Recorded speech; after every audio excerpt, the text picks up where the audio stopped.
What's up, guys? Welcome to Daily Dose of Reddit. This is your host, Zach, and today is the triumphant return of I Suck at English and r/Tales of Neckbeards. Yes, very fun. Alright, this story's called Metalbeard. Yes, they exist. Hello, everyone! My name is Lauren Marth, and here I am today to talk to you about a boyfriend I've had. Yes, I know, going out with a neckbeard is bad, but now we're talking about someone I shared a vivid interest with, metal music and punk rock in general. So let's move to the cast. So it's Lauren, that's me. I was a very shy metalhead girl at the time, but barely ever wore anything other than Doc Martens and a t-shirt of a band I liked. Tim, our metalbeard. He was a year younger than me. He was 13 and I was 14. It was a pretty day in January. I was cold and I saw the only other metalhead in school who came to me. He has his battle jacket. For all of you folks who aren't used to the metal slang, this is the name you give to your jacket when it's full of patches and pins. Usually what you go into at a concert. So this metalhead, Tim, came to me with the brightest smile, and although he smelled terribly, and so did his jacket, I was cold enough to accept. I've been out of a relationship with a guy 4 years older than me. OP?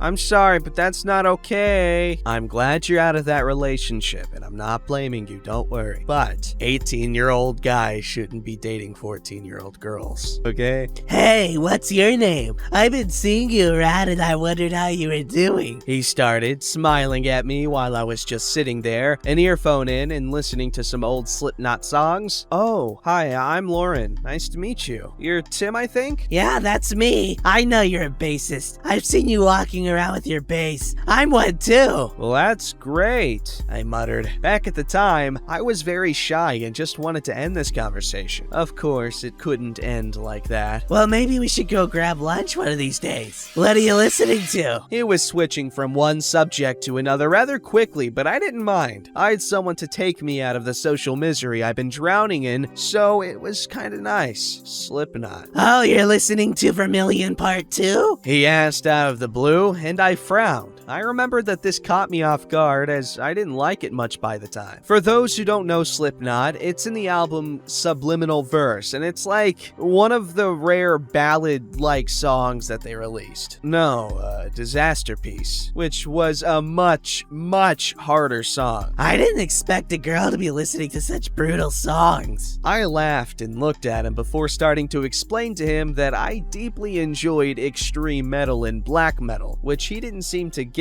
But past this red flag, he really seemed great, so I went to talk with him, and I soon realized how creepily close he was to me. He kept trying to touch me, and although he was just very slender, unlike many neckbeards, he didn't have a fedora either. He kept calling me pet names, as well as the French equivalent for milady. I am Swiss.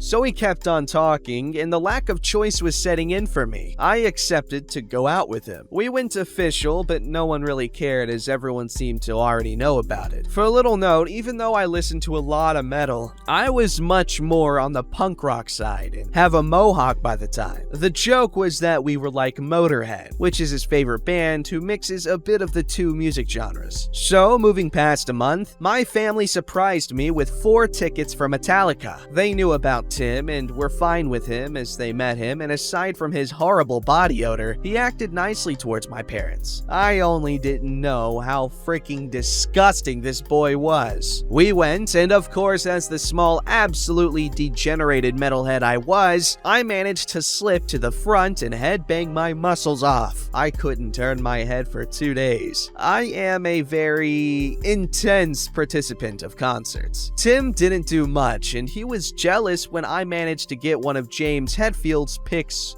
/ mediator. I don't know what a mediator Alzheimer's. I remember that he was mad at me for a week or so, but by the time my Asperger's started kicking in more, one of the signs being that I couldn't bear being touched. So that didn't please Tim at all. He was mad at me for refusing hugs and kisses, even though I told him about my condition and it affects many times. Or many things, I'm assuming. I consider my autism as a gift though, because it allows me to do so much. So that's when he started acting in a way that made me want to dump him. He started to act so entitled and forced his affection onto me, which I didn't like at all. So far, the first time we went out, it wasn't so bad. But he kept talking about how females in rock and roll were just women who weren't even gifted with half the talent of a David Bowie, and the more it went, the more I wanted to punch him. The moment I dumped him was when he insulted my friend Marie, today deceased, who was playing in a French-Canadian band called Les Odeurs in Enoch. I'm not gonna try. I already did, but no more. Which translates literally to the Ionic Scums. That's sick. And he kept saying that she was a bimbo for showing her body. She wore skirts and tight shirts, even though she was a fatty. Jeez. I instantly broke up with him and told him to never approach me again. However, Tim wasn't over. Of course not. That little son of a woman came back to me a year or so later. He had changed. Shorter hair, he didn't smell as bad anymore, and he seemed to have a better vision of women in and out of music. We started talking again, and he apologized even though he stayed very touchy. I was fine with it though, since we've once been that close. It didn't seem too odd to me. He seemed to really have evolved to something better, but really, he wasn't. We continued talking, and now he had some douchebag attitude towards people of color in music. We both hated K-pop and had a lot of troubling listening to Asiatic metal in general, as we just found it rather uninteresting. We didn't try everything, obviously, but the accent when they sang in English and the fact that we didn't understand the lyrics didn't help us to enjoy it. I didn't like it. I hated it and still hate every racist behavior, as it's nothing but crappy and stupid. However, I beat him on many levels with a far wider knowledge of music in general. It is the reason I'm still alive, and he often just dropped the case. I was happy for a while, but that's until he started calling me his sexy demon and talked about my chest a lot. You guessed it, dear reader. Puberty had kicked in while I was away. Great. I didn't mind it, as my ex was a little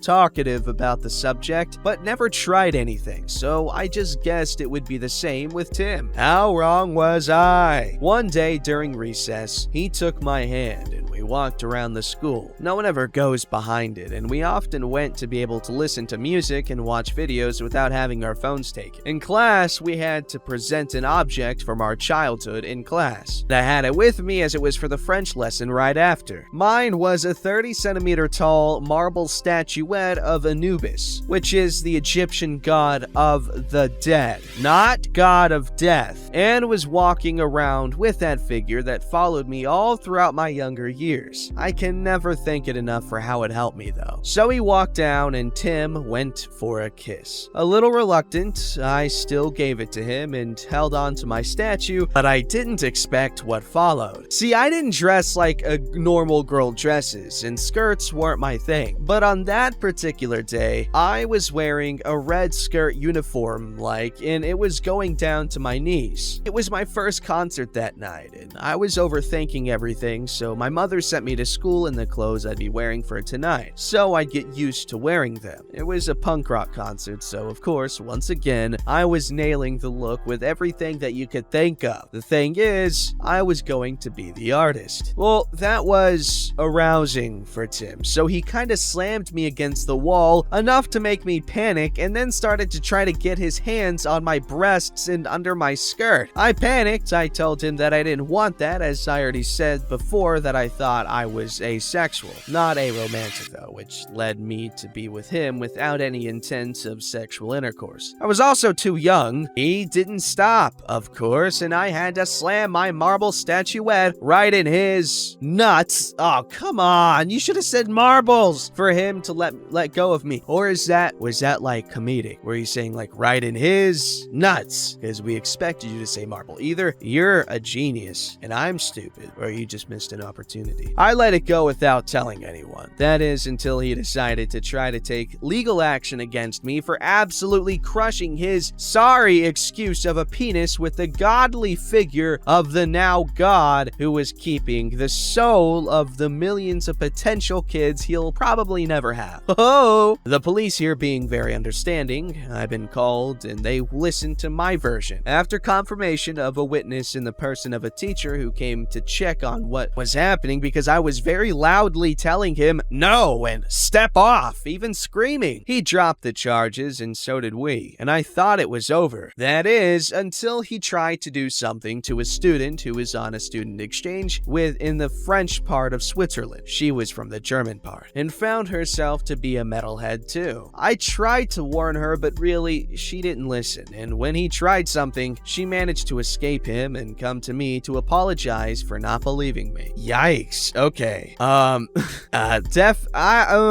Okay, garbage man. Is that all it takes to be a neckbeard? You just have to have bad hygiene and just freaking harass people constantly? Thank you, OP, for sharing, and I'm really hoping that, you're learning how to stay safe, you know what I'm saying? There's a lot of nasty people, literally nasty. I've heard a lot of good things about the metal community. For instance, like mosh pit etiquette and how it's like a lawless wasteland that somehow manages to go well. It works itself out, because if you're a jerk in a mosh pit, you will get checked. Like, there's no joke. So, it's a beautiful thing, and I'm glad you have a cool community. But if they're all if a lot of them are jerks like Tim here, Mr. Metalbeard, well, that's not good.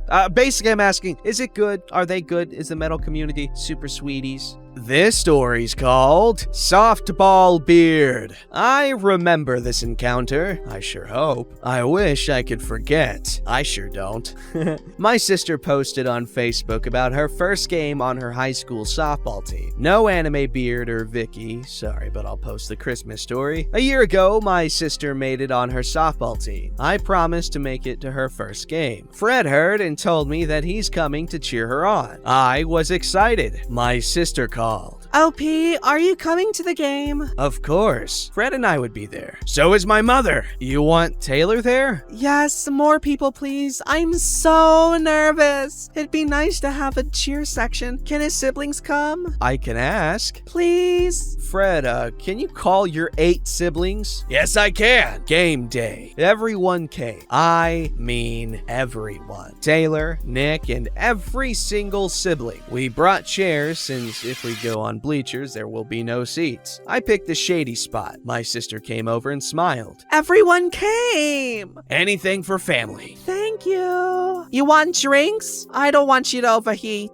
I have 6 water bottles. I'm gonna get some water. Want anything? Everyone asked for drinks and snacks. I smiled and went to the snack bar. Fred was talking to my sister. I went in line. I felt a tap. I turn around. I saw him. Softball beard. Tall, overweight, horrible body odor. There it is. And the most creepy smile. I went to leave or scream for my husband. I'm sorry, was I in the way of the menu? No, you're really pretty. Thank you. I turn around to the snack bar. Nice ass. Pervert. Wanna sit next to me? I'm sitting with my family and in-laws. I smile and realize that I was next. I ordered drinks and food that my in-laws asked for. I was about to take my wallet out. I'll pay for it. I got it. Pay for it with a date. I'm married. No, you're not. Yes, I am. I paid for the food and drinks. I tipped because they were high schoolers raising money for college fund. I went to the food window, realizing that I can't carry all of it. I called for Fred to help. Fred, can you help me? Calling for your husband? Yes, she is. I'm her husband. Yeah, right. I doubt it. I raised my left hand to show him my ring. I'm happily married. Fred grabs the drinks and I grab the food. Fred and I walked to our seats. My sister was about to throw the first pitch. I turned around and saw the softball beard walking towards us. I felt uncomfortable and I held Fred's hand. I was scared. I thought we were going out on a date. She's married to me. Softball Beard looks at my husband and his twin. There's two of you? Yes, I love them. I winked at George and he played along. I love her. He kissed my cheek and showed off my ring. My brother and I share. So back off. You're probably abusive. I started laughing. Abusive? He doesn't hit me. Abusive? My son isn't abusive. So back off. She's married. Have some respect. He's abusive. He's not abusive. I ignore him. I cheer for my sister. Even though I don't understand softball, I tried so hard to understand. I watch every game. My mom videotapes each game if I'm working. I cheer loudly when she hit a home run. Softball Beard was staring at me, but I don't care. He stared at my legs, and since I was wearing shorts with fishnets and a band shirt, I drink some of my water and continue to watch my sister. My sister's team lost by 1 point. I decided to take her out for ice cream. Ice cream! You played really well, let's celebrate! Okay. We packed up and I texted Taylor the ice cream parlor. I smiled brightly. I did notice that Softball Beard would follow me. Everyone was walking to their cars. Siblings into Taylor's van. Fred, George, Angel, and I went into my black Jeep. I drove to the ice cream parlor. The ice cream parlor didn't change since the 50s. The tables were vintage car theme, waitstaff on roller skates. It was a fun place. I noticed Softball Beard, but I shrugged and ordered banana split milkshake with 2 straws since both of us couldn't finish a large milkshake by ourselves. Nice to see you here. Did you follow us here? I want to make sure I get your number. I'm married. Very happily married. Fred kissed my cheek and I blushed. See? I'm happily married to him. My husband. He walked back to his table alone. Fred, my in-laws, and I celebrate my sister's first game. Ice cream and family makes a loss into a win. Nick and I argue over who's paying. He won since he took the check and I put his card in. I got the tip. We all went home filled with ice cream. Man. Okay, now I know why we stopped reading from this subreddit. It's all just a bunch of harassment. And I feel like